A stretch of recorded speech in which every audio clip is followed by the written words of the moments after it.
Let's get more on the voice to Parliament. Joining for more on this is Dean Parkin, Director of From the Heart and the Yes 23 campaign. Thanks very much for your time. What was your take today? The Minister seeking to sort of talk more about what the voice will actually do, obviously get to the next stage of this debate, I suppose, and outline those 4 key areas. Does that align with your thinking and your campaign's thinking?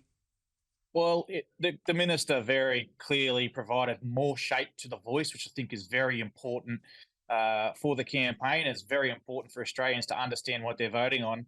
And the 4 areas that the Minister outlined, the 4 priorities, health, education, housing and employment, they're the ones we're hearing on the ground, Tom. They're the ones we've been talking about for months and months and months, all the way through this, which is Aboriginal and Torres Strait Islander people in communities saying, these are the day-to-day issues that are affecting our communities. This is where we want the voice to work. This is where we want our voices heard.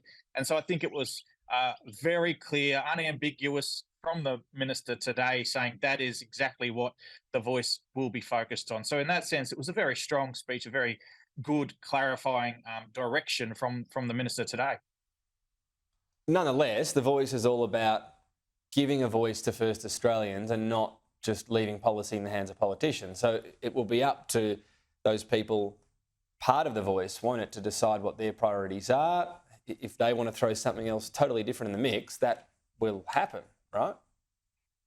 Well, it'll be a two-way conversation, Tom. And it has always been about strengthening that relationship between Aboriginal and Torres Strait Islander communities and the government. Obviously, as I say, those 4 issues that the Minister has pointed out today are utterly consistent with what we are hearing on the ground. They're utterly consistent with what I heard last week in the Kimberleys as we went through some of the most remote communities in the country talking about these things. They were talking about housing in Fitzroy Crossing. They were talking about education in Kununurra. So, I think we just got to focus on the fact that the Minister has clearly in touch with what Aboriginal and Torres Strait Islander people are saying are the really important issues. And there's a lot of work to be done on those 4 areas alone. So I think it was very good clarity from the Minister today. Well, yeah, and there's no shortage of issues to solve there. When you talk about that two-way conversation, so to clarify that, the Minister of the day or the government of the day would what? Ask the voice, those on the voice, hey, we want to look into this area, what's your view on that? But equally, people who are making up the voice can also have unsolicited advice, right? Whatever they want to advise on, as long as it's relating to First Australians, they can give that advice. They're not limited in any way. They'll be representing the views and perspectives and the issues that the people in communities are saying. And as I say, Tom, yes, the government of the day will be able to outline its own priorities, and the members of the voice will be carrying that message from their communities about the issues that are important to them. And as I say, on those 4 issues that were discussed today, there is very strong alignment with what's coming from the ground. So I think it gives a lot more clarity and a lot more shape to what the voice will be talking about. So when you talk about those strongly formed views already in communities, can you give a specific example, any one you want within the 4, of a change that these communities want that's been ignored by governments, that the voice needs to raise and give a proper platform because it has been ignored? Yeah, so when I was in Fitzroy Crossing last week, obviously this is a community that is still reeling from pretty terrible floods that affected the community in the region a few months ago.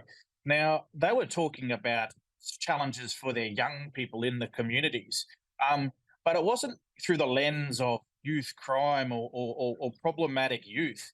What they were saying was that was a symptom. The cause was the lack of decent, safe, secure housing.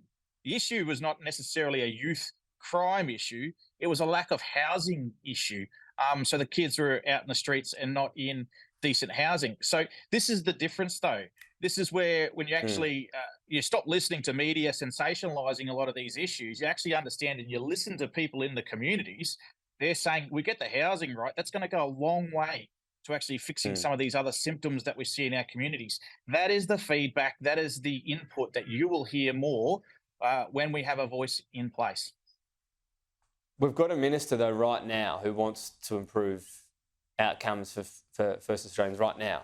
So that issue, wouldn't you or the community be telling her the issue and be sorting through that now? How does that change when there's a voice?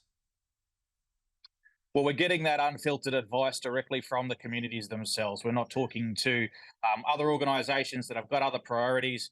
You simply got, as I said, the people that turned up to the conversations that we had through the Kimberley had no problems whatsoever speaking very straight, very direct, with complete honesty, without any other agenda about the issues that we're facing their communities. And certainly no politics involved. It wasn't about political partisanship. It was solely focused on those issues that affected Aboriginal and Torres Strait Islander people on a day-to-day basis. That's what's missing at the moment. We're not having that. We're not having that frank conversation, and we're not having that through a voice that has a constitutional guarantee that doesn't have to worry about whether the next government's going to, take their view or not. They're going to have continuity and stability to give that fearless and frank advice about the issues that have a real impact on a day-to-day basis. That's the big difference here. But you'd still wouldn't you be raising this issue now? I mean, you know about it. I'm sure you can have contact with the Minister's office. I mean, we want to fix that sort of thing as soon as possible, right? Well, Tom, it's easy for me. I mean, I can, I've got contacts and so forth through the work that I do. But what we've been talking about for a very long time, it's not about me. It's about the people out there in the remote communities.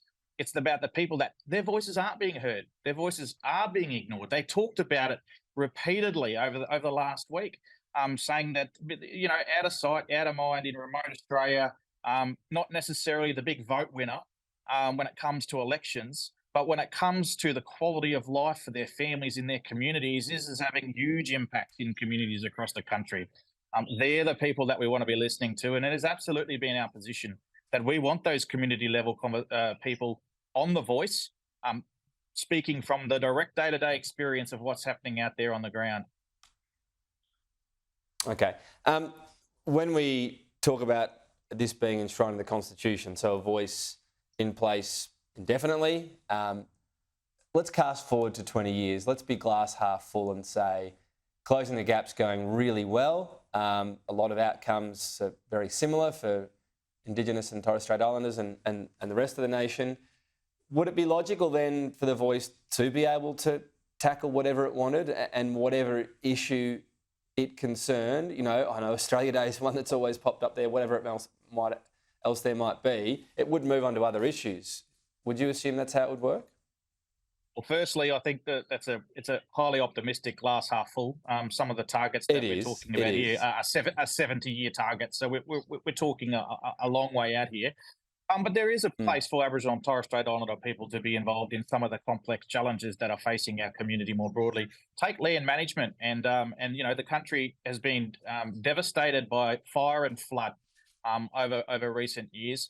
It's only now, after all of that time of really not having the voices of Indigenous people involved in these kind of more broader general issues for the country, are we now talking about adopting Indigenous fire management practices, for example, in the way that we manage landscapes and reduce the risk of catastrophic bushfires that have affected all Australians? So I think the idea that, we just do closing the gap and that's the useful purpose of the voice done and dusted.